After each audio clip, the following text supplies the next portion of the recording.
As many of you guys know from my past YouTube videos and my past streams, that my favorite chess player of all time was the very famous Aaron Nimzovich. I loved this player so much because his chess playing skills were so simple, yet so strong for some reason, and I was able to learn the most from his games instead of people like the current grandmasters like Magnus Carlsen or the people way back in the past like Paul Morphy and such. And the reason why I think he's the best player for everybody to learn from is because, as I said before, he's a simple chess player who uses great plans to outplay his opponents. He wasn't too aggressive like Paul Morphy and Anderson, but he also wasn't too big-brained and using too much opening prep like people like Magnus Carlsen of today. So in today's game, I'll be showing you guys one of my favorite games that he played, showing you how to create weaknesses and how to exploit them all in one video coming straight up.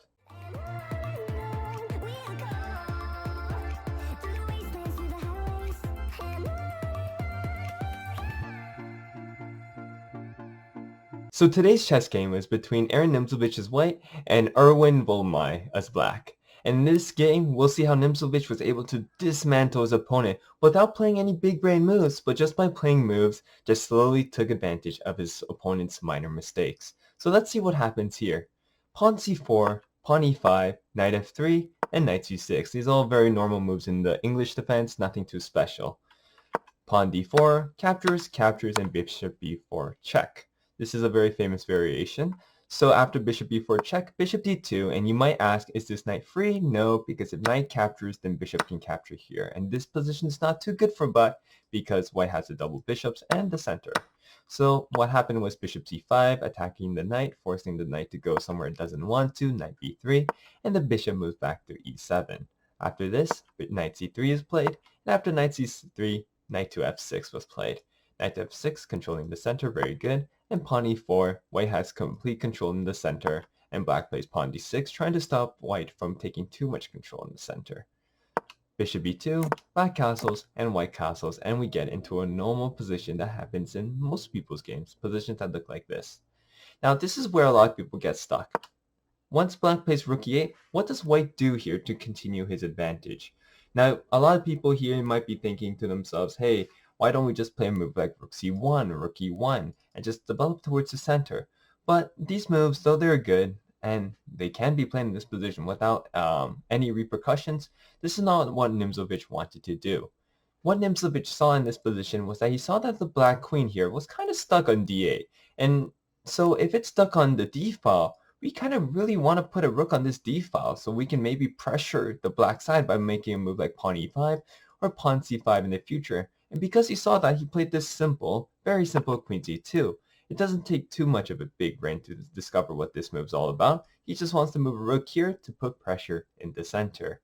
So I want you guys to pause your clocks for a second and start thinking to yourself, if you were playing on the black side or white side in this position, after your opponent plays knight e5, what would you do in order to increase your advantage in this position?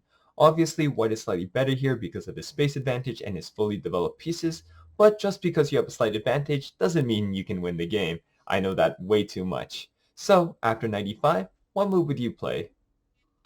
So, I hope you guys paused your videos and thought to yourself what the best move was. And so, the move that Nimzovich played was pawn f4, just gaining more space. It makes a lot of sense. When you have more space, it's good to kick your opponent's pieces backwards so they're all scrunched up together and they don't have much space to go for. In this position, we just played the very simple rook d1. That's the point of queen c2. Now this rook is facing the queen. Now we do have a bishop in between. We might want to get rid of that soon. And now the next move that was played was bishop f8. And now in this position, Nimzovich played a move I really liked because this is how you create a weakness in your opponent's position. So if you want, you can pause your videos again. I hope you guys did try to figure out the best move. If you guys did, you guys probably saw pawn c5. So what does pawn c5 do? It's a very strong move, this pawn c5 move, because the idea is if you capture me, then I can play bishop e3, attacking your queen, and if you move bishop d7 or queen e7, I can just capture on c5, and your position's having lots of troubles because white has strong space in the center, all his pieces are developed, and black's queen is going to be ping-ponged around very soon. It's not very good for his position here. So instead of taking there, the black queen decided it was time to get out of here. You know, it's too dangerous being on this open file. So white captured and the c pawn is captured. And this is how you create a weakness here, by forcing your opponent to capture the way he doesn't want to capture using tactics like this. So now this d6 pawn is going to be a weakness that we can attack in the future. I want you guys to remember that. However, when you create a weakness, generally it's good to create two weaknesses at the same time, so we can use this principle that I call, or most people call, the two weakness principle, in which we use two weaknesses, we attack both the weaknesses at the same time, and it's generally much harder for you to defend two weaknesses than it is to attack two weaknesses. So how do we do that? We start with the move f5, forcing the knight back, and this next move is an amazing move, bishop g5, pinning the knight. Now this is a pin that matters. I see a lot of beginner players, they like to pin pieces for no reason, and then when their opponent just plays h6, they just capture. Now the problem here is if you just do that, then all of a sudden Black's position isn't too bad anymore, because he's trading off pieces when he has less space, and not just that, he's just able to have a good game. But the problem with h6, as many of you guys probably see, is this knight d5 move. That basically says to the black position, you better move your queen, and you have to move here, otherwise you lose a pawn. But after this, we can just capture this knight either way. I prefer bishop. Pawn captures, and now not only do we have two weaknesses, we have four weaknesses that we can attack, not including the fifth weakness, which is the upset king. Now we can have many plans. We can attack any of these pawns, win them, or we could just do the simple checkmating ideas. So here, of course, black saw that, so he just moved the queen back first. Instead of that, he played queen c7, saying, I don't want to be involved in any pins, but here white can just capture, and we get this bad pawn structure of black here. And you might ask yourself, Sean, didn't white just trade a bishop for a knight? Aren't bishops better? But the reason why we traded it is so we can create these weaknesses that we can attack. And as we will soon see, black can do nothing to defend. So in this position, knight d4 was played, defending the queen, so potentially we can move here in the future. Bishop e7, then queen d2. Why queen d2? For multiple reasons. Now we can move the knight. Not just that, we can also feign towards the king side to attack our opponent's king. Maybe we can play queen h6, rook a4, rook h4. Go for these ideas that attack our opponent's king. Or we could just go for the weaknesses that we created. So in this position over here, black king moves here. What the idea is, if we play here, then he can play rook g8, rook g7, defend his h7 pawn. So knowing that plan doesn't work, we played knight d5, attacking the queen and bishop at the same time. And now we put the final piece to attack this d6 square. Now, in this position, rook g8 was played, just saying, I want to defend my king side. Maybe I can start an attack against your king, but it's too late, too slow, too late. So now we just captured the bishop and win the pawn that we also wanted to capture. So now that we captured the pawn, he still has so many weaknesses. This game is a 3-1. Capture, capture, attacking f7 pawn. Bishop here. We just moved back because we don't want complications in our games. When we're already winning, we want to make the game as simple as possible, which is what Nimzovich does. He plays simple chess, and that's what I love about him. By the way, question of the day for all of you guys who have made it up to this point, I want to know what your favorite player is. Is it the greats of today, like Magnus Carlsen, Kravnik, Aronian? Or is it the people of the past, Anderson? Or people who are recent, but no longer play, like Bobby Fischer and such? I want to know what your answers are, and why you like those players. As I said, Nimzovich is my favorite because of his simple play. So rook here was played, and we capture on f6.